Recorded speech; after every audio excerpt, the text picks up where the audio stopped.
वाहेगुरु जी का खालसा वाहेगुरु जी की फतेह। संगत जी आज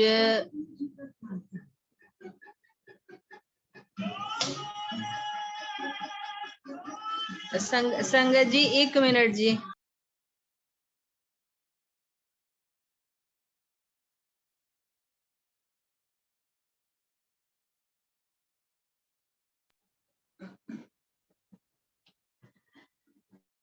संगत जी आज धन धन गुरु हरगोबिंद साहेब पातशाह जी का दिवस है। मीरी पीरी दे मालिक धन धन गुरु हरगोबिंद साहेब पातशाह जी। आज भाई मनी सिंह जी का भी शहीदी दिहाड़ा है। संगत जी अज का जिहड़ा असी शब्द लिता है, अज का शब्द है धन ओ मस्तक धन तेरे नेत। गौड़ी महला पंजवा पंजवी पातशाही का उचारिया होया यह शब्द है। शब्द बहुत सरल है।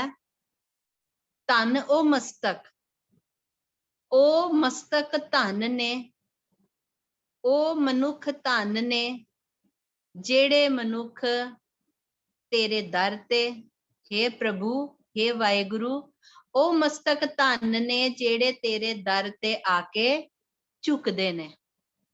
धन तेरे नेत, ओ नेत्र धन ने, हे वाहेगुरु, ओ नेत्र धन ने जेड़े तेरे दर्शन दीदारे करदे हन। धन ओए भगत जिन तुम संग हेत, ओ भगत भी धन धन ने, ओ भगत भी बड़े भागा वाले ने, ओ भी धन ने जेड़े तेरे रंग दे विच रंगे हुए ने। हे वाहिगुरु ओ भगत भी धन ने जेड़े तेरा 24 घंटे 8 पैर तेरा नाम लैंदे ने, जेड़े तेनू इन्ना प्रेम करदे ने, जेड़ी जो भगत तेरे सिफत सलाह करदे ने, ओ भगत भी धन ने। नाम बिना कैसे सुख लईए। संगत जी सारी बाणी च सानू प्रेरित कीता है, सानू साडे गुरुआं ने हुक्म कीता है कि वाहेगुरु दा नाम जपना है और सारे सुख वाहेगुरु दे नाम दे विच ने। ते इसलिए नाम बिना कैसे सुख लईए, कि नाम तो बगैर तेनू सुख किथे मिल सकदे ने। ये जेड़े दुनियावी सुख ने ना संगत जी, ये टाइम बीइंग ने।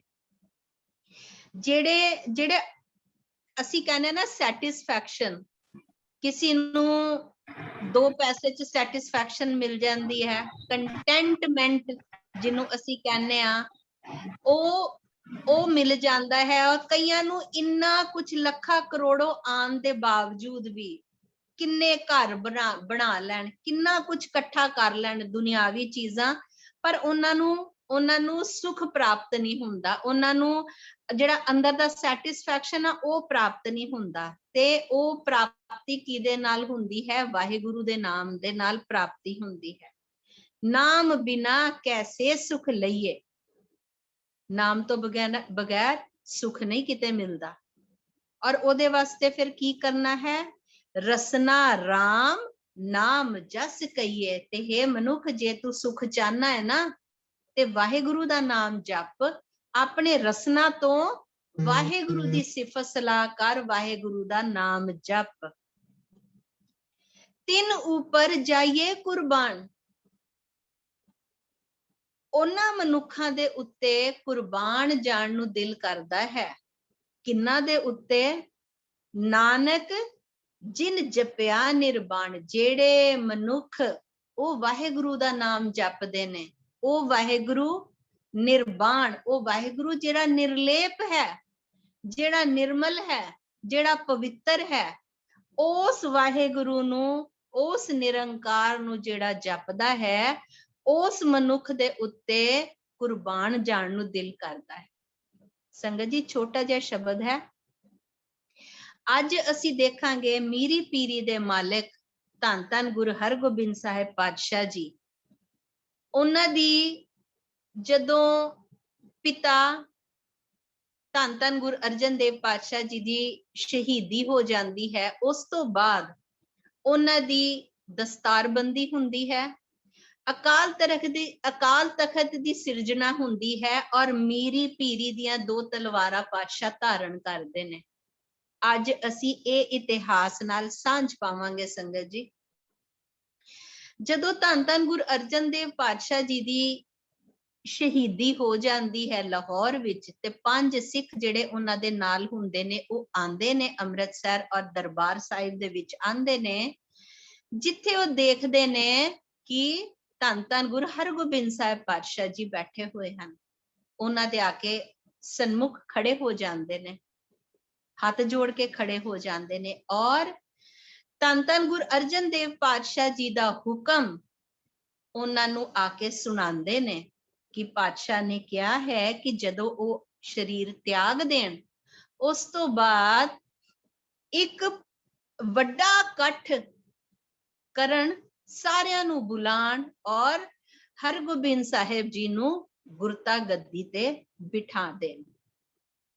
ਤੇ ਸੰਗਤ ਜੀ, ਦਿਨ ਮੁਕਰਰ ਹੁੰਦਾ ਹੈ, ਕਿਉਂਕਿ ਇਹ ਗੱਲਾਂ ਤੇ ਪਾਤਸ਼ਾਹ ਬਾਬਾ ਬੁੱਢਾ ਜੀ ਨੂੰ ਔਰ ਧੰਨ ਧੰਨ ਗੁਰੂ ਹਰਗੋਬਿੰਦ ਸਾਹਿਬ ਪਾਤਸ਼ਾਹ ਜੀ ਨੂੰ ਇਹ ਤੇ ਜਾਣ ਤੋਂ ਪਹਿਲਾਂ ਹੀ ਦੱਸ ਕੇ ਗਏ ਹੁੰਦੇ ਨੇ, ਪਰ ਉਹਨਾਂ ਨੇ ਸਿੱਖਾਂ ਨੂੰ ਵੀ ਕਿਹਾ ਹੁੰਦਾ ਹੈ ਕਿ ਜਾ ਕੇ ਤੁਸੀਂ ਇਹ ਉਹਨਾਂ ਨੂੰ ਸਾਡਾ ਹੁਕਮ ਸੁਣਾਉਣਾ ਹੈ। ਤੇ ਦਿਨ ਮੁਕਰਰ ਹੁੰਦਾ ਹੈ ਸੰਗਤ ਜੀ, ਬਾਬਾ ਬੁੱਢਾ ਜੀ ਨੂੰ ਕਹਿੰਦੇ ਨੇ ਤੇ ਉਹ ਇੱਕ ਦਿਨ ਮੁਕਰਰ ਕਰ ਲੈਂਦੇ ਨੇ ਤੇ ਸਾਰਿਆਂ ਵੱਲ ਸੰਦੇਸ਼ਾ ਪਹੁੰਚਾ ਦਿੱਤਾ ਜਾਂਦਾ ਹੈ।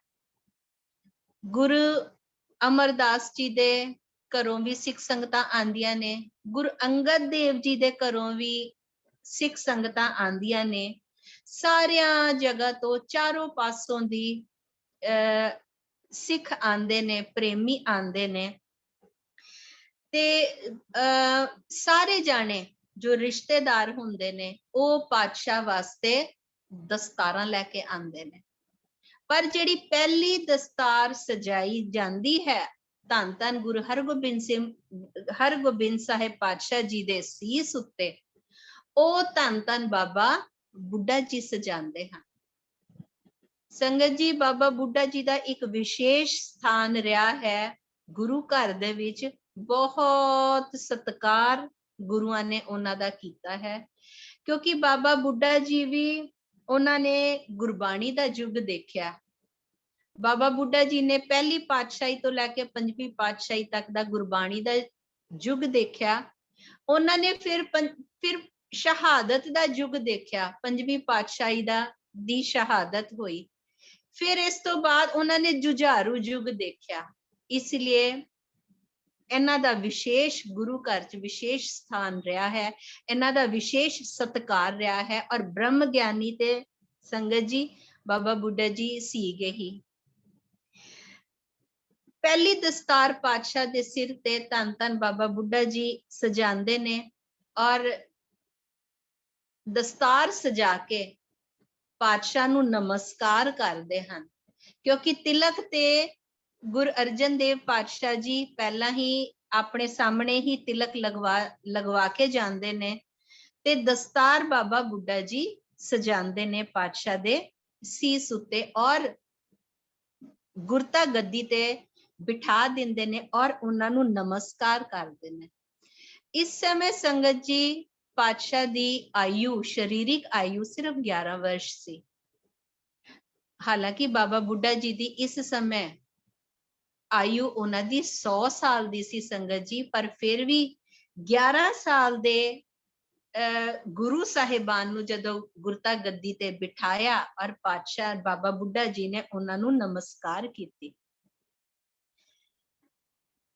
ਉਸ ਤੋਂ ਬਾਅਦ ਸੰਗਤ ਜੀ ਬਾਕੀ ਜਿਹੜੇ ਰਿਸ਼ਤੇਦਾਰ ਆਂਦੇ ਨੇ, ਜਿਹੜੀਆਂ ਸਿੱਖ ਸੰਗਤਾਂ ਆਂਦੀਆਂ ਨੇ, ਉਹ ਦਸਤਾਰ ਭੇਟਾ ਕਰਦੀਆਂ ਨੇ, ਪਰ ਉਹ ਸਜਾਉਂਦੀਆਂ ਨਹੀਂ, ਉਹਨਾਂ ਦੇ ਅੱਗੇ ਰੱਖ ਦਿੰਦੇ ਨੇ। ਤੇ ਸੰਗਤ ਜੀ ਮਸੰਦ ਵੀ ਆਂਦੇ ਨੇ, ਮਸੰਦ ਸੇਲੀ ਟੋਪੀ ਔਰ ਮਾਲਾ ਲੈ ਕੇ ਆਂਦੇ ਨੇ। ਜਦੋਂ ਮਸੰਦਾਂ ਨੇ ਆ ਕੇ ਸੇਲੀ ਟੋਪੀ ਔਰ ਮਾਲਾ ਪਾਤਸ਼ਾਹ ਦੇ ਅੱਗੇ ਰੱਖੀ ਤੇ ਪਾਤਸ਼ਾਹ ਨੇ ਬਾਬਾ ਬੁੱਢਾ ਜੀ ਨੂੰ ਕਿਹਾ ਤੋਸ਼ੇ ਖਾਨੇ ਵਾਲੇ ਨੂੰ ਕਿਹਾ ਕਿ ਇਹ ਸੇਲੀ ਟੋਪੀ ਔਰ ਮਾਲਾ ਲੈ ਜਾਓ ਔਰ ਜਾ ਕੇ ਤੋਸ਼ੇ ਖਾਨੇ ਵਿੱਚ ਜਮਾ ਕਰ ਦੋ। ਕਿਉਂ? ਕਿਉਂਕਿ ਹੁਣ ਟੋਪੀ ਪਾਉਣ ਦਾ ਸਮੇਂ ਨਹੀਂ ਹੈ, ਹੁਣ ਮਾਲਾ ਹੱਥ ਵਿੱਚ ਫੜਨ ਦਾ ਸਮੇਂ ਨਹੀਂ ਹੈ, ਕਿਉਂਕਿ ਪਾਤਸ਼ਾਹ ਤੇ ਆਪ ਜਾਣੀ ਜਾਣ ਸੀ। ਉਹਨਾਂ ਨੂੰ ਪਤਾ ਸੀ ਕਿ ਆਉਣ ਵਾਲਾ ਸਮੇਂ ਕਿਸ ਤਰ੍ਹਾਂ ਦਾ ਹੈ। ਔਰ ਜਿਸ ਤਰ੍ਹਾਂ ਹੀ ਪਾਤਸ਼ਾਹ ਗੱਦੀ ਤੇ ਗੁਰਤਾ ਗੱਦੀ ਉਹਨਾਂ ਨੂੰ ਮਿਲਦੀ ਹੈ, ਗੁਰਤਾ ਗੱਦੀ ਤੇ ਬਿਰਾਜਮਾਨ ਜਿਸ ਤਰ੍ਹਾਂ ਹੀ ਪਾਤਸ਼ਾਹ ਹੁੰਦੇ ਨੇ, ਤੇ ਸਾਰਿਆਂ ਨਾਲੋਂ ਪਹਿਲਾਂ ਉਹ ਕੀ ਬਚਨ ਕਰਦੇ ਨੇ? ਕਹਿੰਦੇ ਨੇ ਕਿ ਦੁਸ਼ਟ ਚੰਦੂ ਨੂੰ ਅਸੀਂ ਸਜ਼ਾ ਦੇਣੀ ਹੈ, ਕਿਉਂਕਿ ਉਸਨੇ ਸਾਡੇ ਗੁਰੂ ਪਿਤਾ ਦੇ ਨਾਲ ਜੋ ਬਰਤਾਵ ਕੀਤਾ ਹੈ, ਸਾਡੇ ਗੁਰੂ ਪਿਤਾ ਨੂੰ ਜੋ ਉਹਨਾਂ ਨੇ ਤਸੀਹੇ ਦਿੱਤੇ ਨੇ, ਜੋ ਸਾਡੇ ਗੁਰੂ ਪਿਤਾ ਦੀ ਉਹਨਾਂ ਨੇ ਬੇਅਦਬੀ ਕੀਤੀ ਹੈ, ਅਸੀਂ ਉਹਦੀ ਸਜ਼ਾ ਅਸੀਂ ਚੰਦੂ ਨੂੰ ਜ਼ਰੂਰ ਦੇਵਾਂਗੇ। ਔਰ ਪਾਤਸ਼ਾਹ ਨੇ ਇਹ ਵੀ ਕਠੋਰ ਬਚਨ ਕੀਤੇ। ਉਹਨਾਂ ਨੇ ਕਿਹਾ ਕਿ ਇਹ ਜਿਹੜੇ ਤੁਰਕੜਿਆਂ ਦੇ ਰਾਜ ਦੇ ਵਿੱਚ ਜੋ ਗੁਰੂ ਪਿਤਾ ਦੀ, ਜੋ ਸਾਡੇ ਗੁਰੂ ਮਹਾਰਾਜ ਦੀ, ਜੋ ਸਾਡੀ ਗੁਰੂ ਮਹਾਰਾਜ ਦੀ ਸ਼ਹਾਦਤ ਹੋਈ ਹੈ, ਇਹ ਤੁਰਕੜਿਆਂ ਦੇ ਰਾਜ ਵਿੱਚ ਇਹ ਅਸੀਂ ਇਹਨਾਂ ਦੇ ਨਾਲ ਅਸੀਂ ਜੰਗ ਕਰਾਂਗੇ, ਅਸੀਂ ਇਹਨਾਂ ਦੇ ਨਾਲ ਜੰਗ ਕਰਾਂਗੇ ਔਰ ਇਹਨਾਂ ਦੀ ਅਸੀਂ ਜੜ ਪੁੱਟ ਕੇ ਰੱਖ ਦਾਂਗੇ। ਔਰ ਪਾਤਸ਼ਾਹ ਨੇ ਇਹ ਵੀ ਹੁਕਮ ਕੀਤਾ ਕਿ ਅਸੀਂ ਹੁਣ ਸ਼ਸਤਰ ਧਾਰਨ ਕਰਨੇ ਨੇ, ਅਸੀਂ ਹੁਣ ਫੌਜਾਂ ਰੱਖਣੀਆਂ ਹਨ। ਤੇ ਸੰਗਤ ਜੀ, ਇਹ ਸੁਣ ਕੇ ਸਿੱਖ ਬੜੇ ਖੁਸ਼ ਹੁੰਦੇ ਨੇ, ਸਿੱਖ ਸੰਗਤਾਂ ਬੜੀਆਂ ਖੁਸ਼ ਹੁੰਦੀਆਂ ਨੇ, ਪਰ ਕੁਝ ਵਿੱਚ ਡਰਪੋਕ ਵੀ ਹੁੰਦੇ ਨੇ। ਉਹ ਸੋਚਦੇ ਨੇ ਕਿ ਪਾਤਸ਼ਾਹ ਨੇ ਇਹ ਕੀ ਕਹਿਤਾ ਕਿ ਤੁਰਕਾਂ ਦੇ ਨਾਲ ਅਸੀਂ ਜੰਗ ਕਰਾਂਗੇ। ਤੇ ਪਰ ਸੰਗਤ ਜੀ, ਪਾਤਸ਼ਾਹ ਨੇ ਵੀ ਇਹ ਸਾਰੇ ਬਚਨ ਕੀਤੇ ਇਸ ਸੰਗਤਾਂ ਦੇ ਵਿੱਚ ਜੋਸ਼ ਭਰਨ ਵਾਸਤੇ, ਕਿਉਂਕਿ ਪਾਤਸ਼ਾਹ ਤੇ ਸਰਵ ਸ਼ਕਤੀਮਾਨ ਸੀ।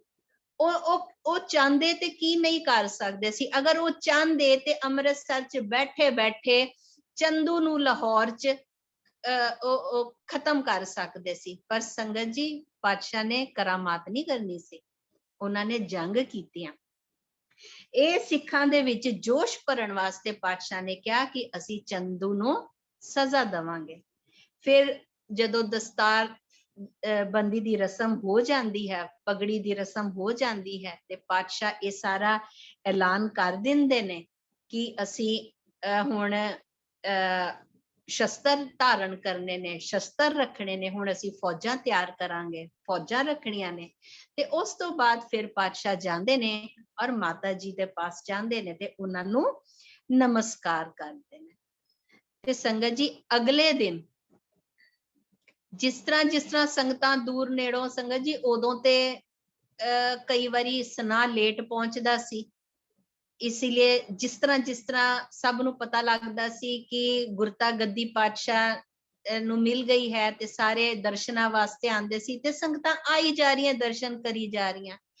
ਅਗਲੇ ਦਿਨ ਵੀ ਸੰਗਤਾਂ ਦਰਸ਼ਨ ਕਰਦੀਆਂ ਹੈ। ਪਾਤਸ਼ਾਹ ਸਵੇਰੇ ਉੱਠਦੇ ਨੇ ਔਰ ਪਾਤਸ਼ਾਹ ਬਾਬਾ ਬੁੱਢਾ ਜੀ ਨੂੰ ਆਪਣੇ ਨਾਲ ਲੈਂਦੇ ਨੇ ਔਰ ਜਾਂਦੇ ਨੇ ਔਰ ਦਰਬਾਰ ਸਾਹਿਬ ਜਾਂਦੇ ਨੇ। ਸੰਗਤ ਜੀ, ਹਰਮੰਦਰ ਸਾਹਿਬ ਜਾਂਦੇ ਨੇ, ਦਰਬਾਰ ਸਾਹਿਬ ਜਾਂਦੇ ਨੇ, ਉੱਥੇ ਦਰਸ਼ਨ ਕਰਦੇ ਨੇ, ਮੱਥਾ ਟੇਕਦੇ ਨੇ। ਔਰ ਅੰਦਰ ਵਾਲੇ ਪਾਸੇ ਦੀ ਸੰਗਤ ਜੀ, ਹੁਣ ਤੇ ਉੱਥੇ ਦੋ ਪਰਿਕਰਮਾ, ਇੱਕ ਵੱਡੀ ਪਰਿਕਰਮਾ ਹੈ, ਇੱਕ ਦਰਬਾਰ ਸਾਹਿਬ ਦੀ ਛੋਟੀ ਪਰਿਕਰਮਾ ਹੈ। ਤੇ ਪਾਤਸ਼ਾਹ ਉੱਥੇ ਪਰਿਕਰਮਾ ਕਰਦੇ ਨੇ। ਪਰਿਕਰਮਾ ਕਰਕੇ ਫਿਰ ਪਾਤਸ਼ਾਹ ਜਦੋਂ ਦਰਸ਼ਨੀ ਦਿਹਾੜੀ ਬਾਹਰ ਆਉਂਦੇ ਨੇ, ਤੇ ਉੱਥੇ ਜਿੱਥੇ ਹੁਣ ਅਕਾਲ ਤਖਤ ਸਾਹਿਬ ਹੈ ਸੰਗਤ ਜੀ, ਇੱਥੇ ਪਹਿਲੇ ਇੱਕ ਸਿਰਫ ਛੋਟਾ ਜਿਹਾ ਕੋਠਾ ਹੁੰਦਾ ਸੀ ਜਿੱਥੇ ਗੁਰੂ ਅਰਜਨ ਦੇਵ ਪਾਤਸ਼ਾਹ ਜੀ ਵਿਸ਼ਰਾਮ ਕਰਦੇ ਹੁੰਦੇ ਸੀ।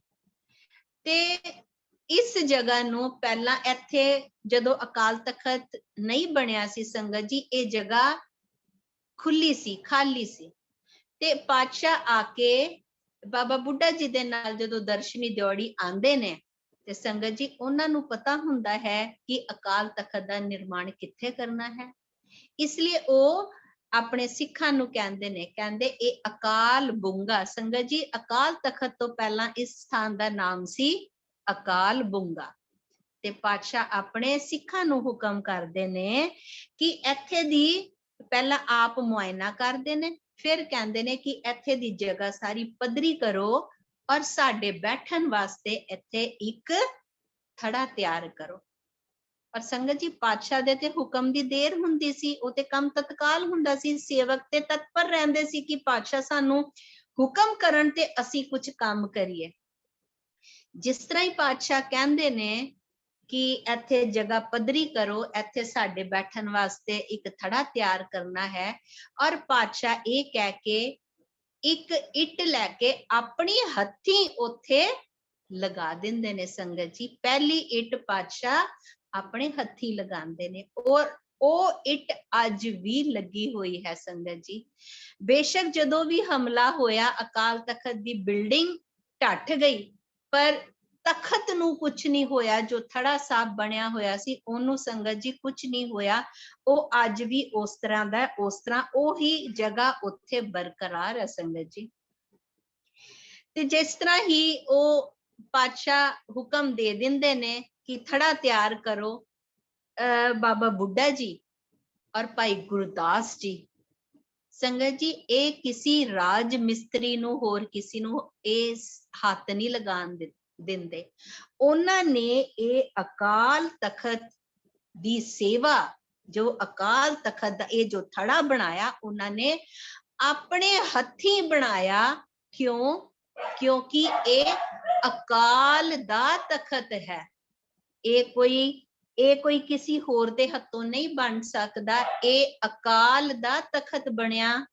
ए ओना ने ही बनाया जो आप ब्रह्म ज्ञानी सी, आप ब्रह्म दा रूप सी, आप अकाल दा रूप सी। संगत जी उन्हां ने निर्माण किया, उन्हां ने अपने हथी तैयार कराया। और ये तखत भी संगत जी वो जेड़ा थड़ा सी भी कितना उच्चा तखत बनया, तखत बनया 12 फुट उच्चा, क्योंकि पातशाह ने कहा सी साडे वास्ते उच्चा और सोहना तखत तैयार करो। और हाली तखत बन ही रहा सी, और पहला हुक्मनामा जदों पातशाह ने अकाल बुंगे तो दिता, अकाल तखत तो दिता। संगत जी तखत ओनू कहंदे ने जिस स्थान तो हुक्मनामा जारी होए। ते पहला हुक्मनामा पातशाह ने जदों तखत दा निर्माण हो रहा सी उत्थे लागे खड़े होके पातशाह ने पहला हुक्मनामा किया कि साडियां सिख संगतां चारों पासे रहंदियां ने, ते इसलिए साडा संदेशा सारियां सिख संगतां तक पहुंचाओ। और उन्हां नू क्यों कि जेड़ा भी कोई साडे दर्शनां वास्ते आए, साडे वास्ते शस्त्र, साडे वास्ते घोड़े लैके आए, और ओ साडी जो भी साडे वास्ते घोड़े शस्त्र लैके आएगा ओ साडी खुशी प्राप्त करेगा। क्योंकि संगत जी पातशाह दे दर्शनां वास्ते कोई खाली हाथ नहीं आंदा सी, बहुत वड्डे वड्डे बड़े महंगे महंगे उपहार लैके आंदे सी, भेटावां लैके आंदे सी। ते पातशाह ने कहा हुण सानू शस्त्रां दी लोड़ है, हुण सानू घोड़ियां दी लोड़ है। क्यों? क्योंकि असी फौजां तैयार करनियां ने, हुण असी फौजां रखनियां ने, ते इसलिए सानू शस्त्र और सानू घोड़ियां दी जरूरत है। ते संगत जी ये सारे चारों पासे पहुंचाया गया, और जेड़ा भी हुक्मनामा ये जेड़े भेजे गए ओदे उत्ते की लिखिया सी, श्री हरगोबिंद साहिब जी की आज्ञा है कि जो सिख इत्थे शस्त्र घोड़े लैके आएगा वो साडी खुशी प्राप्त करेगा। संगत जी ये सुन के ते सिखां दे विच जिस तरह सिखां नू पता लगदा गया, सिख कई सिख ते संगत जी दसवंध भी कढदे हुंदे सी। जदों उन्हां नू पता चलिया, सारियां ने अपनी समर्था दे हिसाब दे नाल, किसी ने 500 दा घोड़ा खरीदिया ते किसी ने उस समय च 1 लाख रुपए दा घोड़ा खरीदिया पातशाह दे दर्शनां वास्ते। क्योंकि पातशाह गुरता गद्दी ते विराजमान हो गए सी, सारियां ने दूरों नेड़ों, क्योंकि संगतां दिल्ली, आगरा, पटना, काशी, काबुल, पेशौर, किथे किथे पातशाह दियां संगतां सिख संगतां सी जो प्रेम करदियां सी, पातशाह दे दर्शनां नू आना चाहदियां सी। उन्हां ने पातशाह वास्ते शस्त्र तैयार करने शुरू कराते। ਮਹਿੰਗੇ ਤੋਂ ਮਹਿੰਗਾ ਸ਼ਸਤਰ ਆਪਣੀ ਸਮਰਥਾ ਦੇ ਹਿਸਾਬ ਦੇ ਨਾਲ। ਕਈਆਂ ਨੇ ਤੇ ਪਾਤਸ਼ਾਹ ਦੀ ਖੁਸ਼ੀ ਪ੍ਰਾਪਤ ਕਰਨ ਵਾਸਤੇ ਕਈਆਂ ਨੇ ਕੜੀ ਮਿਹਨਤ ਕੀਤੀ ਕਿ ਅਸੀਂ ਮਾਇਆ ਜੋੜੀਏ ਔਰ ਪਾਤਸ਼ਾਹ ਵਾਸਤੇ ਅਸੀਂ ਇੱਕ ਸ਼ਸਤਰ ਬਣਵਾ ਕੇ ਲੈ ਕੇ ਜਾਈਏ। ਤੇ ਇਧਰ ਸੰਗਤ ਜੀ ਤਖਤ ਤਿਆਰ ਹੋ ਰਿਹਾ ਹੈ।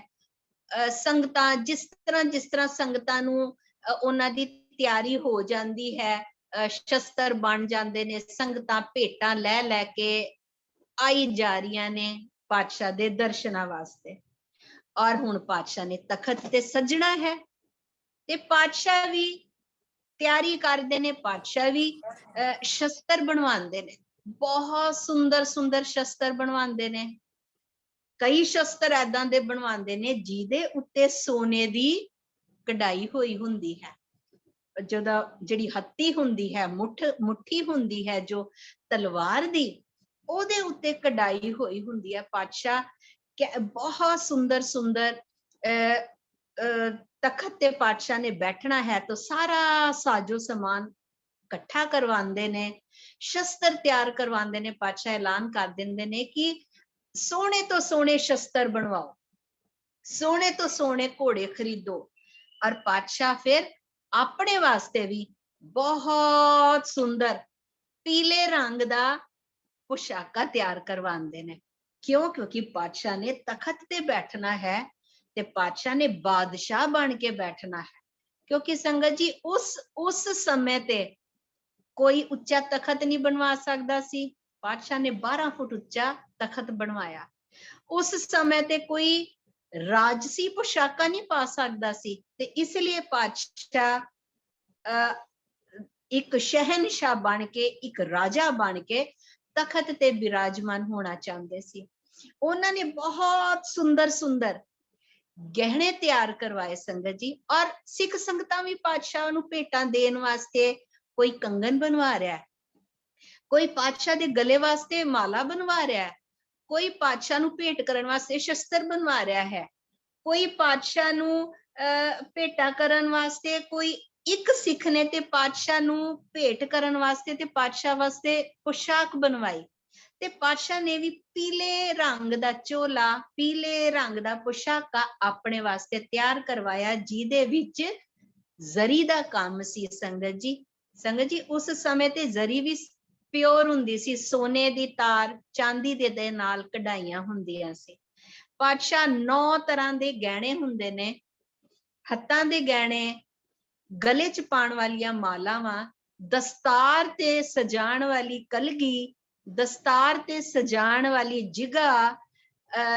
ਸੰਗਤ ਜੀ ਆਪਨੇ ਦੇਖਿਆ ਹੋਏਗਾ ਦਸਤਾਰ ਤੇ ਜੋ ਨਿਹੰਗ ਸਿੰਘ ਜੀ ਹੁੰਦੇ ਨੇ, ਉਹ ਦਸਤਾਰ ਤੇ ਸਜਾਉਂਦੇ ਨੇ, ਇੱਕ ਗੁੱਛਾ ਹੁੰਦਾ ਹੈ ਮੋਤੀਆਂ ਵਾਲਾ। ਅੱਜ ਕੱਲ ਤੇ ਖੈਰ ਉਹ ਸਟੀਲ ਦੀਆਂ ਉਹ ਹੁੰਦੀਆਂ ਨੇ, ਮੋਤੀ ਲੱਗੇ ਹੁੰਦੇ ਨੇ, ਪਰ ਪਾਤਸ਼ਾਹ ਨੇ ਦਸਤਾਰ ਤੇ ਲਗਾਉਣ ਵਾਸਤੇ ਉਹ ਸੁੱਚੇ ਮੋਤੀਆਂ ਦਾ ਗੁੱਛਾ ਬਣਵਾਇਆ। ਫਿਰ ਡੋਲਿਆਂ ਤੇ ਬੰਨਣ ਵਾਸਤੇ ਪਾਤਸ਼ਾਹ ਨੇ ਗਹਿਣੇ ਬਣਵਾਏ, ਜਿਹਦੇ ਵਿੱਚ ਮੋਤੀ, ਸੋਨਾ, ਮੋਤੀ, ਹੀਰੇ, 9 ਤਰ੍ਹਾਂ ਦੇ ਰਤਨ, ਇਹ ਸਾਰੇ ਜੜਾ ਕੇ ਪਾਤਸ਼ਾਹ ਨੇ ਬੜੇ ਸੁੰਦਰ ਗਹਿਣੇ ਤਿਆਰ ਕਰਵਾਏ। ਔਰ ਫਿਰ ਪਾਤਸ਼ਾਹ ਇਹ ਤਿਆਰੀਆਂ ਹੋ ਰਹੀਆਂ ਨੇ, ਤਖਤ ਵੀ ਬਣ ਰਿਹਾ ਹੈ, ਦੂਰ ਨੇੜੇ ਸੰਗਤਾਂ ਨੂੰ ਵੀ ਸੰਦੇਸ਼ ਪਹੁੰਚ ਗਏ ਨੇ। ਤੇ ਪਾਤਸ਼ਾਹ ਬਾਬਾ ਬੁੱਢਾ ਜੀ ਨੂੰ ਕਹਿੰਦੇ ਆ ਬਾਬਾ ਜੀ ਦਿਨ ਮੁਕਰਰ ਕਰੋ, ਕੋਈ ਵਿਚਾਰ ਕਰਕੇ ਦਿਨ ਤੁਸੀਂ ਹੁਕਮ ਕਰੋ ਕਿ ਕਿਸ ਦਿਨ ਅਸੀਂ ਤਖਤ ਤੇ ਬਿਰਾਜਮਾਨ ਹੋਣਾ ਹੈ। ਤੇ ਬਾਬਾ ਬੁੱਢਾ ਜੀ ਬੜਾ ਸੋਚ ਵਿਚਾਰ ਕਰਕੇ ਕਹਿੰਦੇ ਨੇ ਹਾੜ ਸੁਦੀ 10ਵੀਂ, ਹਾੜ ਦੀ 10 ਤਰੀਕ ਨੂੰ ਇਹ ਦਿਨ ਉਹ ਬਾਬਾ ਬੁੱਢਾ ਜੀ ਸੋਚ ਵਿਚਾਰ ਕਰਕੇ ਕਹਿੰਦੇ ਨੇ ਹਾੜ ਸੁਦੀ 10ਵੀਂ ਨੂੰ ਇਹ ਦਿਨ ਅੱਛਾ ਹੈ। ਔਰ ਉਸ ਦਿਨ ਸੰਗਤ ਜੀ ਐਤਵਾਰ ਵੀ ਸੀ।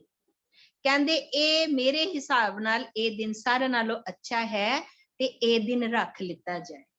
ਔਰ ਬਾਬਾ ਬੁੱਢਾ ਜੀ ਇਹ ਵੀ ਕਹਿੰਦੇ ਇਸ ਦਿਨ ਇੱਕ ਵੱਡਾ ਸਮਾਗਮ ਰੱਖਣਾ ਹੈ, ਵੱਡਾ ਸਮਾਗਮ ਰੱਖਾਂਗੇ और जदों दिन चढ़दा है, जदों सूरज चढ़दा है ना, उस समय ते आप तखत ते विराजमान होना। क्यों? क्योंकि जिस तरह सूरज चढ़दा है, जिस तरह सूरज वधदा है, उसे तरह ही आप जी दा प्रताप वधेगा, उसे ही तरह आप जी दा तेज वधेगा। ते पातशाह ये सुन के ਇਹ ਬਹੁਤ ਮੁਸਕਰਾਉਂਦੇ ਨੇ ਤੇ ਬਾਬਾ ਬੁੱਢਾ ਜੀ ਕਹਿੰਦੇ ਨੇ, ਕਹਿੰਦੇ ਜਿਸ ਤਰ੍ਹਾਂ ਸੂਰਜ ਦੇ ਚੜ੍ਹਨ ਤੇ ਇਹ ਤਾਰੇ ਛਿਪ ਜਾਂਦੇ ਨੇ, ਉਸੇ ਤਰ੍ਹਾਂ ਆਪ ਜੀ ਦੇ ਪ੍ਰਤਾਪ ਦੇ ਨਾਲ ਇਹ ਜਿਹੜੇ ਤੁਰਕ ਰੂਪੀ ਇਹ ਜੋ ਤਾਰੇ ਨੇ ਨਾ, ਇਹ ਛਿਪ ਜਾਣਗੇ। ਇਹ ਤੁਹਾਡਾ ਪ੍ਰਤਾਪ ਬਹੁਤ ਵਧੇਗਾ। ਇਹ ਸੁਣ ਕੇ ਪਾਤਸ਼ਾਹ ਬਹੁਤ ਖੁਸ਼ ਹੁੰਦੇ ਨੇ। ਬਾਬਾ ਬੁੱਢਾ ਜੀ ਨੂੰ ਕਿਸੇ ਚੀਜ਼ ਦੀ ਸੰਗਤ ਜੀ ਲੋੜ ਤੇ ਨਹੀਂ ਸੀ, ਪਰ ਪਾਤਸ਼ਾਹ ਖੁਸ਼ ਹੁੰਦੇ ਨੇ ਤੇ ਬਾਬਾ ਬੁੱਢਾ ਜੀ ਨੂੰ ਬਹੁਤ ਬਖਸ਼ਿਸ਼ਾਂ ਵੰਡਦੇ ਨੇ, ਬਹੁਤ ਮਾਇਆ ਵੀ ਦਿੰਦੇ ਨੇ। ਹਾਲਾਂਕਿ ਬਾਬਾ ਬੁੱਢਾ ਜੀ ਆਪ ਬ੍ਰਹਮ ਗਿਆਨੀ, ਉਹਨਾਂ ਨੂੰ ਇਹ ਚੀਜ਼ਾਂ ਦੀ ਲੋੜ ਤੇ ਨਹੀਂ ਹੁੰਦੀ ਸੀ। ਤੇ ਬਾਬਾ ਬੁੱਢਾ ਜੀ ਦੇ ਨਾਲ ਇੱਕ ਸੰਗਤ ਜੀ ਪੰਡਿਤ ਖਲੋਤਾ ਹੁੰਦਾ ਹੈ। ਉਹ ਜਦੋਂ ਦੇਖਦਾ ਹੈ ਕਿ ਪਾਤਸ਼ਾਹ ਬਖਸ਼ਿਸ਼ਾਂ ਵੰਡ ਰਹੇ ਨੇ, ਮਾਇਆ ਵੰਡ ਰਹੇ ਨੇ, ਉਹ ਵੀ ਇੱਕਦਮ ਬੋਲ ਪੈਂਦਾ ਹੈ, ਕਹਿੰਦਾ ਹਾਂਜੀ ਪਾਤਸ਼ਾਹ, ਮੇਰੀ ਜੋਤਿਸ਼ ਵਿਦਿਆ ਵੀ ਕਹਿੰਦੀ ਹੈ 10 ਤਰੀਕ ਬਿਲਕੁਲ ਸਹੀ ਰਹੇਗੀ, ਤੇ ਮੇਰੀ ਜੋਤਿਸ਼ ਵਿਦਿਆ ਦੇ ਹਿਸਾਬ ਦੇ ਨਾਲ ਵੀ 10 ਤਰੀਕ ਬਹੁਤ ਵਧੀਆ ਦਿਨ ਹੈ। ਸੰਗਤ ਜੀ, ਪਾਤਸ਼ਾਹ ਨੇ ਉਹ ਤੇ ਆਪ ਜਾਣੀ ਜਾਣ ਸੀ, ਉਹਨਾਂ ਨੂੰ ਜੋਤਿਸ਼ ਕੀ ਕਹਿੰਦਾ ਸੀ, ਪਰ ਉਹ ਪੰਡਿਤ ਦੀ ਮਨਸ਼ਾ ਸਮਝ ਜਾਂਦੇ ਨੇ। ਉਹ ਪੰਡਿਤ ਨੂੰ ਵੀ ਬਹੁਤ ਧਨ ਦਿੰਦੇ ਨੇ, ਪੰਡਿਤ ਨੂੰ ਵੀ ਇੰਨਾ ਧਨ ਦਿੰਦੇ ਨੇ, ਧਨ ਦੇ ਨਾਲ ਆਤਮਕ ਸੰਤੋਖ ਵੀ ਉਹਨੂੰ ਦਿੰਦੇ ਨੇ ਪੰਡਿਤ ਨੂੰ, ਕਿ ਅੱਜ ਤੋਂ ਬਾਅਦ ਤੈਨੂੰ ਕਿਸੇ ਦੇ ਅੱਗੇ ਮੰਗਣ ਦੀ ਲੋੜ ਨਾ ਪਵੇ। ਤੇ ਸੰਗਤ ਜੀ, ਸਾਰਿਆਂ ਵੱਲ ਤਿਆਰੀਆਂ ਸ਼ੁਰੂ। ਹੁਣ ਤਰੀਕ ਵੀ ਮੁਕਰਰ ਹੋ ਗਈ ਹੈ।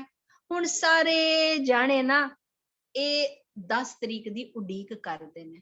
ਸਾਰੀਆਂ ਸਿੱਖ ਸੰਗਤਾਂ ਨਾਲੇ ਤੇ ਭੇਟਾ ਪਾਤਸ਼ਾਹ ਵਾਸਤੇ ਤਿਆਰ ਕਰ ਰਹੀਆਂ ਨੇ, ਨਾਲੇ ਇੱਕ ਦੂਜੇ ਨਾਲ ਗੱਲਾਂ ਕਰ ਰਹੀਆਂ। ਤੂੰ ਕੀ ਬਣਵਾਇਆ ਹੈ ਪਾਤਸ਼ਾਹ ਨੂੰ ਭੇਟ ਕਰਨ ਵਾਸਤੇ? ਤੂੰ ਕੀ ਬਣਵਾਇਆ ਹੈ? ਮੈਂ ਤੇ ਇਹ ਬਣਵਾਇਆ ਹੈ, ਦੇਖ ਮੈਂ ਇਹ ਪਾਤਸ਼ਾਹ ਵਾਸਤੇ ਇਹ ਚੀਜ਼ ਬਣਾਈ ਹੈ। ਸਾਰੇ ਬਹੁਤ ਖੁਸ਼ ਨੇ, ਸਾਰਿਆਂ ਦੇ ਮਨ 'ਚ ਬੜਾ ਚਾਅ ਚੜਿਆ ਹੋਇਆ ਹੈ। ਤੇ ਸੰਗਤ ਜੀ, ਇੱਕ ਤੇ ਪਾਤਸ਼ਾਹ ਦਾ ਇੰਨਾ ਉੱਚਾ ਲੰਬਾ ਕੱਦ, ਡੀਲ ਡੌਲ, ਸੰਗਤਾਂ ਕਹਿੰਦੀਆਂ ਨੇ, ਕਹਿੰਦੀਆਂ ਇੱਕ ਤੇ ਪਾਤਸ਼ਾਹ ਦਾ ਡੀਲ ਡੌਲ ਇੰਨਾ ਉੱਚਾ, ਇੱਕ ਪਾਤਸ਼ਾਹ ਇੰਨੇ ਸੋਹਣੇ। ਸੰਗਤ ਜੀ, ਜੋ ਗੁਰੂਆਂ ਦਾ ਸਰੀਰ ਹੁੰਦਾ ਹੈ ਨਾ, ਇਹਨੂੰ ਦੇਵ ਸਰੀਰ ਕਹਿੰਦੇ ਨੇ, ਕਿਉਂਕਿ ਇਹਨਾਂ ਦਾ ਜੋ ਸਰੀਰਿਕ, ਇਹਨਾਂ ਦੀ ਜੋ ਬਨਾਵਟ ਹੁੰਦੀ ਹੈ, ਇਹਨਾਂ ਜੋ ਸਰੀਰਿਕ, ਇਹ ਇਹਨਾਂ ਦਾ ਇੱਕ ਅਲੌਕਿਕ, ਇਹਨਾਂ ਦਾ ਕੁਝ ਔਰਾ ਹੀ ਹੋਰ ਹੁੰਦਾ ਹੈ। ਇਹਨਾਂ ਦੇ ਸਰੀਰ ਦਾ ਇੱਕ ਬਿਆਨ ਨਹੀਂ ਕਰ ਪਾ ਰਹੀ ਹੈ, ਇਹਨਾਂ ਦਾ ਇੱਕ ਚਮਕ, ਇਹਨਾਂ ਦਾ ਤੇਜ, ਇੱਕ ਉਹ ਵੱਖਰਾ ਹੀ ਹੁੰਦਾ ਹੈ, ਉਹ ਆਮ ਬੰਦਿਆਂ ਵਰਗਾ ਨਹੀਂ ਹੁੰਦਾ। ਅਸੀਂ ਵੀ ਕਈ ਵਾਰੀ ਦੇਖਦੇ ਹਾਂ ਸੰਗਤ ਜੀ, ਜੋ ਪਾਠ ਜ਼ਿਆਦਾ ਕਰਦਾ, ਜੋ ਭਗਤੀ ਜ਼ਿਆਦਾ ਕਰਦਾ, ਉਹਦੇ ਮੁਖ ਤੇ ਇੱਕ ਤੇਜ ਆ ਜਾਂਦਾ, ਉਹਦੇ ਮੁਖ ਵੱਲ ਵੇਖ ਕੇ ਨਾ ਬੜੀ ਸ਼ਾਂਤੀ ਮਿਲਦੀ ਹੈ, ਉਹਦੇ ਨਾਲ ਗੱਲਾਂ ਕਰਕੇ ਨਾ ਬੜੀ ਮਨ ਨੂੰ ਸਕੂਨ ਮਿਲਦਾ ਹੈ। ਔਰ ਫਿਰ ਗੁਰੂ ਤੇ ਆਪ ਪਰਮਾਤਮਾ ਦਾ ਰੂਪ ਸੀ, ਉਹ ਤੇ ਆਪ ਨਿਰੰਕਾਰ ਸੀ। ਤੇ ਉਹਨਾਂ ਸੰਗਤਾਂ ਆਪਸ 'ਚ ਗੱਲਾਂ ਕਰਦੀਆਂ ਨੇ ਕਿ ਪਾਤਸ਼ਾਹ ਇੱਕ ਤੇ ਆਪ ਇੰਨੇ ਉੱਚੇ ਲੰਬੇ ਨੇ, ਫਿਰ ਜਦੋਂ ਪਾਤਸ਼ਾਹ ਤਖਤ ਦੇ ਉੱਤੇ ਬੈਠਣਗੇ, ਪਾਤਸ਼ਾਹ ਜਦੋਂ ਸ਼ਸਤਰ ਧਾਰਨ ਕਰਕੇ ਬੈਠਣਗੇ, ਇਹਨਾਂ ਦੇ ਤੇ ਰੂਪ ਹੀ ਬੜਾ ਹੋਣਾ, ਇਹਨਾਂ ਵੱਲ ਤੇ ਦੇਖਣ ਵਾਲਾ ਇਹਨਾਂ ਦਾ ਮੁਖੜਾ ਹੋਏਗਾ, ਇਹਨਾਂ ਨੂੰ ਤੇ ਰੂਪ ਬੜਾ ਚੜੇਗਾ। ਸਾਰੇ ਸੰਗਤਾਂ 'ਚ ਬੜਾ ਚਾਅ ਚੜਿਆ ਹੁੰਦਾ।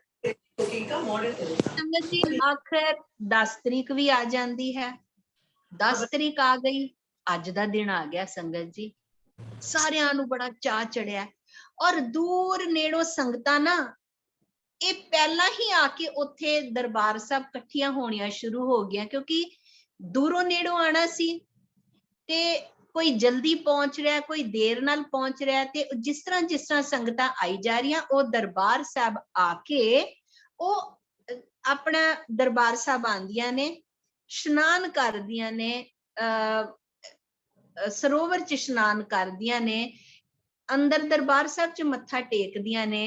और ना संगत जी ਜਿਹੜੀ ਵੱਡੀ ਵਾਲੀ परिक्रमा है ना, उदों उथों तक घोड़े वगैरह सब आ सकते सी।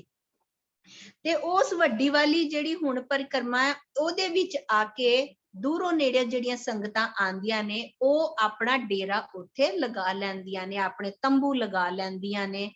ਸੰਗਤ ਜੀ ਉਦੋਂ ਤੇ ਕਮਰੇ ਕੁਮਰੇ ਨਹੀਂ ਬਣੇ ਹੋਏ ਸੀ, ਉਦੋਂ ਤੇ ਇੱਕ ਸਰਾਂ ਵਗੈਰਾ ਨਹੀਂ ਬਣੀ ਹੋਈ ਸੀ, ਤੇ ਉਦੋਂ ਦੂਰ ਨੇੜੇ ਜਿਹੜੀ ਸੰਗਤਾਂ ਆਂਦੀਆਂ ਨੇ, ਉਹ ਆ ਕੇ ਤੰਬੂ ਲਗਾ ਕੇ ਉਹ ਉੱਥੇ ਆਪਣਾ ਡੇਰਾ ਉੱਥੇ ਲਗਾ ਲੈਂਦੀਆਂ ਨੇ।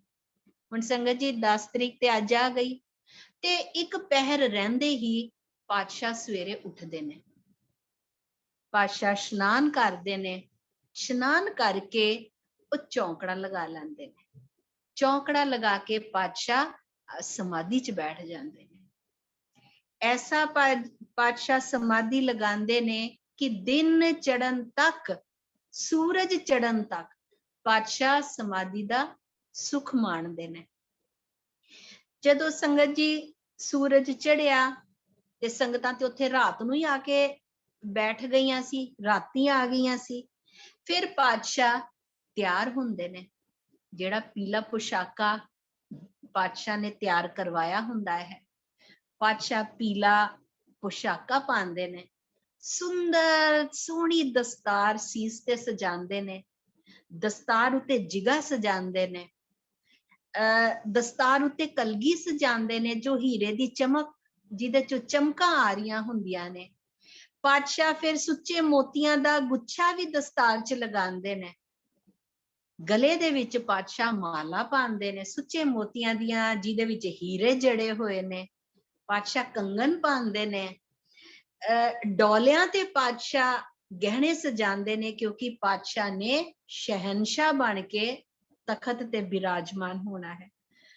ਪਾਤਸ਼ਾਹ ਜਦੋਂ ਤਿਆਰ ਹੁੰਦੇ ਨੇ, ਇੰਨਾ ਰੂਪ ਚੜ੍ਹਦਾ ਹੈ, ਇੰਨਾ ਰੂਪ ਚੜ੍ਹਦਾ ਹੈ ਪਾਤਸ਼ਾਹ ਨੂੰ, ਜੋ ਵੀ ਉਹਨਾਂ ਦੇ ਮੁਖੜੇ ਵੱਲ ਵੇਖਦਾ ਹੈ ਉਹ ਸੁੱਧ ਬੁੱਧ ਖੋ ਬੈਠਦਾ ਹੈ। ਸੰਗਤ ਜੀ, ਜੋ ਵੀ ਉਹਨਾਂ ਵੱਲ ਦੇਖਦਾ ਹੈ ਬਸ ਦੇਖਦਾ ਹੀ ਰਹਿੰਦਾ ਹੈ। ਜਦੋਂ ਪਾਤਸ਼ਾਹ ਤਿਆਰ ਹੁੰਦੇ ਨੇ, ਜਿਹੜੇ ਸੰਗਤ ਜੀ ਹੁਣ ਕਈ ਵਾਰੀ ਅਸੀਂ ਕਹਿੰਦੇ ਆ ਨਾ ਕਿ ਇਸ ਮਨੁੱਖ ਨੇ ਇਹ ਕਿੰਨੇ ਸੁੰਦਰ ਕੱਪੜੇ ਪਾਏ ਤੇ ਜੱਚ ਰਿਹਾ। ਪਾਤਸ਼ਾਹ ਦਾ ਆਪਣਾ ਰੂਪ, ਆਪਣਾ ਪਾਤਸ਼ਾਹ ਦਾ ਇੰਨਾ ਅਲੌਕਿਕ ਰੂਪ ਕਿ ਜੋ ਗਹਿਣੇ ਸੀ ਉਹ ਪਾਤਸ਼ਾਹ ਦੇ ਅੰਗ ਨੂੰ ਲੱਗ ਕੇ ਗਹਿਣਿਆਂ ਦੀ ਵੀ ਸ਼ੋਭਾ ਦੁਗਣੀ ਹੋ ਗਈ ਸੀ। ਪਾਤਸ਼ਾਹ ਨੇ ਜੋ ਪੁਸ਼ਾਕਾ ਪਾਇਆ ਸੀ, ਪੀਲੇ ਰੰਗ ਦਾ ਜ਼ਰੀ ਦਾ ਕੰਮ ਹੋਇਆ, ਉਹ ਜਦੋਂ ਪਾਤਸ਼ਾਹ ਦੇ ਸਰੀਰ ਨਾਲ ਲੱਗਿਆ, ਉਹ ਪੁਸ਼ਾਕ ਦੀ ਵੀ ਸ਼ੋਭਾ ਦੁਗਣੀ ਤਿਗਣੀ ਚੌਗਣੀ ਹੋ ਗਈ। ਇਹ ਨਹੀਂ ਕਿ ਗਹਿਣਿਆਂ ਦੇ ਨਾਲ, ਪੁਸ਼ਾਕ ਦੇ ਨਾਲ ਪਾਤਸ਼ਾਹ ਸਜ ਰਹੇ ਸੀ, ਬਲਕਿ ਗਹਿਣੇ ਔਰ ਪੁਸ਼ਾਕ ਪਾਤਸ਼ਾਹ ਨੇ ਧਾਰਨ ਕੀਤੀਆਂ ਸੀ, ਇਸ ਲਈ ਉਹ ਪੁਸ਼ਾਕ ਔਰ ਗਹਿਣਿਆਂ ਦਾ ਵੀ ਉਹਨਾਂ ਦੀ ਸ਼ੋਭਾ ਵੱਧ ਗਈ ਸੀ। ਜਦੋਂ ਪਾਤਸ਼ਾਹ ਤਿਆਰ ਹੋ ਕੇ ਤੁਰਨ ਲੱਗਦੇ ਨੇ, ਇੱਕ ਅਰਦਾਸੀਆ ਜਾ ਕੇ ਜਲਦੀ ਜਾਂਦਾ ਹੈ ਔਰ ਜਾ ਕੇ ਸੰਗਤਾਂ ਨੂੰ ਕਹਿੰਦਾ ਹੈ ਕਿ ਸਾਵਧਾਨ ਹੋ ਜਾਓ, ਗੁਰੂ ਸਾਹਿਬ ਆ ਰਹੇ ਨੇ। ਔਰ ਜੋ ਜਿਹੜੀਆਂ ਭੇਟਾਂ ਲੈ ਕੇ ਆਇਆ ਹੈ ਤੇ ਦਰਸ਼ਨੀ ਡਿਓੜੀ ਆ ਜਾਓ। ਸੰਗਤ ਜੀ, ਇੱਕ ਦਰਸ਼ਨੀ ਡਿਓੜੀ ਤੇ ਦਰਬਾਰ ਸਾਹਿਬ ਦੀ ਹੈ, ਇੱਕ ਦਰਸ਼ਨੀ ਡਿਓੜੀ ਹੈ ਜੋ ਜਦੋਂ ਗੁਰੂ ਕੇ ਮਹਿਲ ਵੱਲੋਂ ਆਓ, ਇੱਕ ਦਰਸ਼ਨੀ ਡਿਓੜੀ ਉਧਰ ਹੈ। ਜਦੋਂ ਅਰਦਾਸੀਆ ਨੇ ਆ ਕੇ, ਸੇਵਕ ਨੇ ਆ ਕੇ ਕਿਹਾ ਕਿ ਪਾਤਸ਼ਾਹ ਗੁਰੂ ਸਾਹਿਬ ਆ ਰਹੇ ਨੇ, ਜਿੰਨੇ ਵੀ ਜੋ ਭੇਟਾ ਦੇਣੀ ਹੈ, ਜਿੰਨੇ ਪਾਤਸ਼ਾਹ ਦੇ ਦਰਸ਼ਨ ਕਰਨੇ ਨੇ, ਸਾਵਧਾਨ ਹੋ ਜੋ, ਪਾਤਸ਼ਾਹ ਆ ਰਹੇ। ਤੇ ਸੰਗਤ ਜੀ, ਸਾਰੀਆਂ ਸੰਗਤਾਂ ਤੇ ਉਧਰ ਦੌੜ ਪਈਆਂ ਜਿੱਧਰੋਂ ਪਾਤਸ਼ਾਹ ਨੇ ਆਣਾ ਹੈ। ਉਧਰ ਜਾਂਦੀਆਂ ਨੇ, ਅੱਖਾਂ ਉਡੀਕ ਰਹੀਆਂ ਨੇ ਪਾਤਸ਼ਾਹ ਦੇ ਆਉਣ ਨੂੰ। ਜਦੋਂ ਪਾਤਸ਼ਾਹ ਉੱਥੋਂ ਤੁਰਦੇ ਨੇ, ਥੋੜਾ ਸਮਾਂ ਹੁੰਦਾ ਹੈ ਤੇ ਸਾਰੀਆਂ ਸੰਗਤਾਂ ਪਾਤਸ਼ਾਹ ਨੂੰ ਉਡੀਕ ਰਹੀਆਂ ਨੇ, ਅੱਖਾਂ ਉਧਰ ਲੱਗੀਆਂ ਹੋਈਆਂ ਨੇ ਕਿ ਕਦੋਂ ਪਾਤਸ਼ਾਹ ਆਣ ਤੇ ਕਦੋਂ ਅਸੀਂ ਉਹਨਾਂ ਦੇ ਦਰਸ਼ਨ ਦੀਦਾਰੇ ਕਰੀਏ। ਔਰ ਸਾਰੇ ਸ਼ਬਦ ਪੜ੍ਹਦੀਆਂ, ਦਰਸ਼ਨ ਮਾਂਗੂ ਦੇਹ ਪਿਆਰੇ, दर्शन मांगू देह प्यारे, तुमरी सेवा कौन कौन न तारे, तुमरी सेवा कौन कौन न तारे, दर्शन मांगू देह प्यारे। सारिया संगतां शबद गायन कर रही ने, पातशाह दा इंतजार कर रही ने। उधरों संगत जी पातशाह आंदे ने, एक पासे बाबा बुड्ढा जी ने, एक पासे भाई गुरदास जी ने, पिछे संगतां, सिख संगतां, मसंद सारे पिछे सब आ रहे ने। और सब संगतां पातशाह दे दर्शन कर दिया ने। आके पातशाह पहला जांदे ने दरबार साहब, मत्था टेकदे ने, परिक्रमा करदे ने दरबार साहब दियां। जदों परिक्रमा करके मत्था टेक के दरबार साहब फिर वो बाहर दर्शनी ड्योड़ी ते आंदे ने और तखत ते जाके पातशाह विराजमान हुंदे ने। जदों पातशाह तखत ते विराजमान हुंदे ने, पातशाह हुक्म करदे ने कि जाके साडे सारे शस्त्र लैके आओ। और पातशाह दे हुक्म दी देर सिख पातशाह दे सेवक, सिख सेवक दौड़ के शस्त्र लियांदे ने, पातशाह दे सामने रखदे ने ते पातशाह ओदे विचों 2 तलवारां उठांदे ने। ते पातशाह जदों 2 तलवारां उठांदे ने, बाबा बुड्ढा जी उन्हां दे नाल लगदे ने ते बाबा बुड्ढा जी उन्हां दे नाल लगदे ने। पातशाह 2 तलवारां धारण करदे ने ते जदों 2 तलवारां पातशाह धारण करदे ने ते संगत जी इतनियां सुंदर तलवारां। और जो जो फिर सारे पातशाह नूं नतमस्तक हुंदे ने, देखदे ने ते पातशाह फिर एक पत्ता लैंदे ने, अपने मोढे ते सजांदे ने, फिर एक तीर कमान लैंदे ने, अपने हाथ विच सजांदे ने। जदों 2 तलवारां धारण कर लियां पातशाह ने, पत्ता सजा लिया मोढे ते, हाथ च कमान पकड़िया पातशाह ने, फिर पातशाह उठदे ने, तखत नूं नमस्कार करदे ने, तखत नूं नमस्कार करके फिर बीर आसन विच संगत जी बैठ जांदे ने। बीर आसन हुंदा है संगत जी जदों अमृत छकांदे ने, एक गोडा नीचे और एक गोडा ऊपर, ओ हुंदा है बीर आसन। जदों बीर आसन च पातशाह बैठ जांदे ने ते संगत जी सारियां संगतां बड़ियां खुश हुंदियां ने कि पातशाह ने शस्त्र धारण कर ले। पातशाह बहुत सुंदर लग रहे हुंदे ने, सब बहुत खुश हुंदे ने ते मसंद हाथ जोड़ के पुछदे ने, कहंदे पातशाह जिन्ने भी सूरमे होए ने सब ने ते पातशाह एक तलवार धारण कीती है, ते फिर आप जी ने 2 तलवारां धारण कीतियां है, इसका की कारण है पातशाह? ते पातशाह बड़े तेज प्रताप दे नाल पातशाह बचन करदे ने, हमने इस हित जुग अस गए कि असी ए आने वाले समय नूं ध्यान च रखदे होए असी ए 2 तलवारां धारण कीतियां है, एक मीरी दी और एक पीरी दी। एक है मीरी दी, मीरी एक बादशाहत दी है और एक रूहानियत ताकत दी है। पातशाह कहंदे ने एक तलवार नाल असी बादशाहां दी बादशाहत बादशाही ले लेनी है और दूसरी तलवार दे नाल असी पीरां दी इन्हां दी पीरां दी शक्ति ले लेनी है। ते पातशाह ने 2 तलवारां धारण कीतियां, 2 तलवारां बधियां, 2 तलवारां बधियां, एक मीरी दी एक पीरी दी, एक मीरी दी एक पीरी दी, एक मीरी दी एक पीरी दी, एक मीरी दी एक पीरी दी। ते पातशाह ने कहा कि एक तलवार दे नाल ਅਸੀਂ ਬਾਦਸ਼ਾਹ ਦੀ ਬਾਦਸ਼ਾਹੀ ਲੈ ਲੈਣੀ ਹੈ ਔਰ ਇੱਕ ਤਲਵਾਰ ਦੇ ਨਾਲ ਅਸੀਂ ਪੀਰਾਂ ਦੀ ਸ਼ਕਤੀ ਵੀ ਲੈ ਲੈਣੀ ਹੈ। ਤੇ ਇਸ ਔਰ ਪਾਤਸ਼ਾਹ ਨੇ ਇਹ ਵੀ ਬਚਨ ਕੀਤਾ ਕਿ ਜੋ ਵੀ ਇਸ ਦੀ ਸ਼ਰਨ ਦੇ ਵਿੱਚ ਆਏਗਾ ਉਹ ਹੀ ਬਚੇਗਾ। ਤੇ ਇਹ ਸਾਰੀਆਂ ਪਾਤਸ਼ਾਹ ਦੇ ਮੁਖ ਤੋਂ ਇਹ ਸਾਰੇ ਬਚਨ ਸੁਣ ਕੇ ਸੰਗਤਾਂ ਦੇ ਅੰਦਰ ਹੋਰ ਵੀ ਸ਼ਰਧਾ ਵੱਧ ਗਈ, ਪਾਤਸ਼ਾਹ ਦੇ ਨਾਲ ਹੋਰ ਵੀ ਪ੍ਰੇਮ ਵੱਧ ਗਿਆ। ਤੇ ਪਾਤਸ਼ਾਹ ਜਦੋਂ ਸ਼ਸਤਰ ਧਾਰਨ ਕਰਕੇ, ਇੰਨਾ ਸੋਹਣਾ ਪੁਸ਼ਾਕਾ ਧਾਰਨ ਕਰਕੇ, ਗਹਿਣੇ ਧਾਰਨ ਕਰਕੇ, ਸ਼ਸਤਰ ਧਾਰਨ ਕਰਕੇ ਜਦੋਂ ਵੀਰ ਰਸ ਵਿੱਚ ਪਾਤਸ਼ਾਹ ਤਖਤ ਦੇ ਉੱਤੇ ਬੈਠੇ ਸੀ, ਪਿੱਛੇ ਚਵਰ ਸਾਹਿਬ ਹੋ ਰਿਹਾ ਹੈ, ਪਾਤਸ਼ਾਹ ਦੇ ਉੱਤੇ ਸਿੱਖ ਚਵਰ ਕਰ ਰਹੇ ਨੇ ਔਰ ਉੱਪਰੋਂ ਚਵਰ ਕਰ ਰਹੇ ਨੇ ਤਾਂ ਕਿ ਪਾਤਸ਼ਾਹ ਦੀ ਕਲਗੀ ਨੂੰ ਨਾ ਛੂਏ। ਪਾਤਸ਼ਾਹ ਨੇ ਜੋ ਗਹਿਣੇ ਪਾਏ ਉਦੋਂ ਤੋਂ ਹੀਰਿਆਂ ਦੀ ਚਮਕ, ਪਾਤਸ਼ਾਹ ਦੀ ਸੋਹਣੀ ਦਸਤਾਰ, ਔਰ ਇਸ ਤਰ੍ਹਾਂ ਪ੍ਰਤੀਕ ਹੋ ਰਿਹਾ ਪਾਤਸ਼ਾਹ ਤਖਤ ਦੇ ਉੱਤੇ ਬੈਠੇ ਮੀਰੀ ਪੀਰੀ ਦੇ ਮਾਲਿਕ। ਏਦਾਂ ਦੇ ਪ੍ਰਤੀਤ ਹੋ ਰਹੇ ਜਦੋਂ ਆਪਣੇ ਸੇਵਕਾਂ ਦੇ ਵਿੱਚ ਬੈਠੇ, ਜਿਸ ਤਰ੍ਹਾਂ ਦੇਵਤਿਆਂ ਦੇ ਵਿੱਚ ਦੇਵਤਿਆਂ ਦਾ ਮਾਲਕ ਬੈਠਾ ਹੋਏ, ਦੇਵਤਿਆਂ ਦੇ ਵਿੱਚ ਦੇਵਤਿਆਂ ਦਾ ਰਾਜਾ ਬੈਠਾ ਹੋਏ। ਪਾਤਸ਼ਾਹ ਇਸ ਤਰ੍ਹਾਂ ਸਾਰਿਆਂ ਦੇ ਵਿੱਚ ਫੱਬ ਰਹੇ ਸੀ ਸੰਗਤ ਜੀ।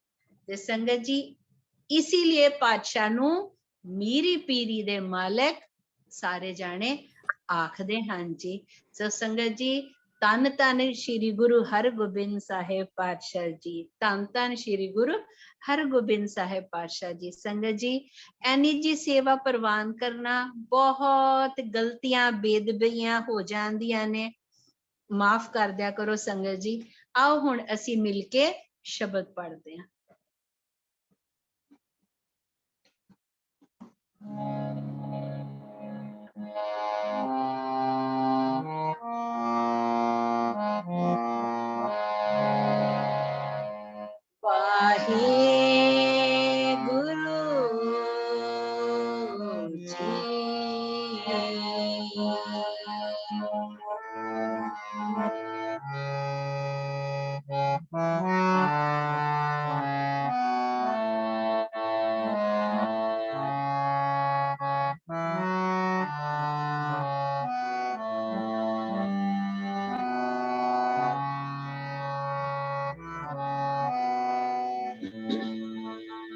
तन ओ मस्तक तन तेरे नेत, तन ओ मस्तक तन तेरे नेत, तन ओए भगत जिन तुम संग हेत, तन ओए भगत जिन तुम संग हेत, तन ओ मस्तक तन तेरे नेत, तन ओ मस्तक तन तेरे नेत, तन ओए भगत जिन तुम संग हेत, तन ओए भगत जिन तुम संग हेत, तन ओ मस्तक तन ओ मस्तक।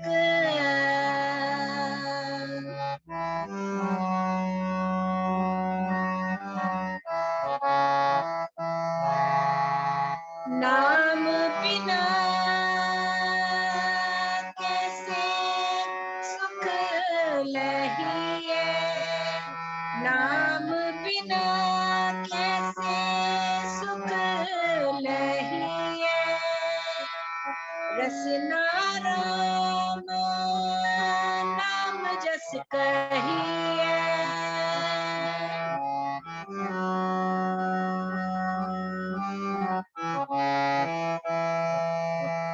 नाम बिना कैसे सुख लहिए, रसना राम नाम जस कहिए, रसना राम नाम जस कहिए, रसना राम नाम जस जस कहिए।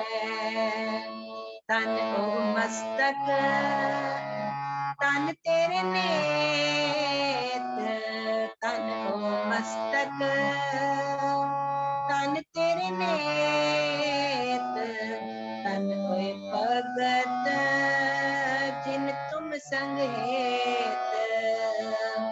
तन ओ मस्तक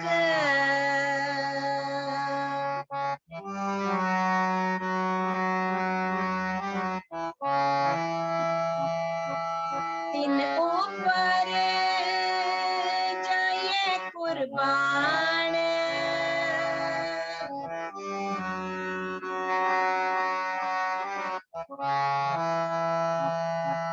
तिन ऊपर जाइए कुर्बान।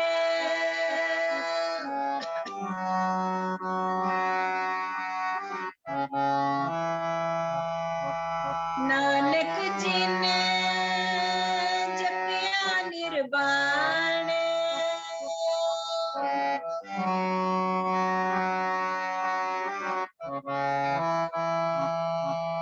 तिन ऊपर जाइए कुर्बान।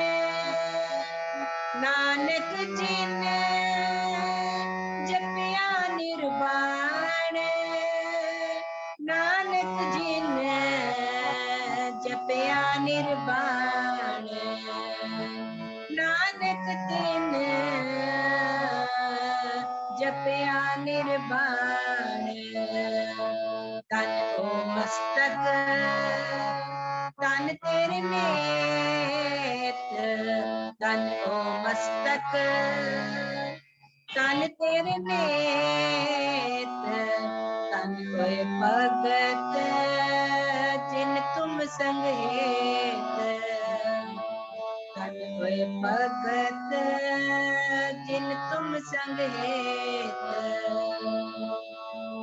तन गुरु तन गुरु तन गुरु तन गुरु प्यारे। तन गुरु प्यारे।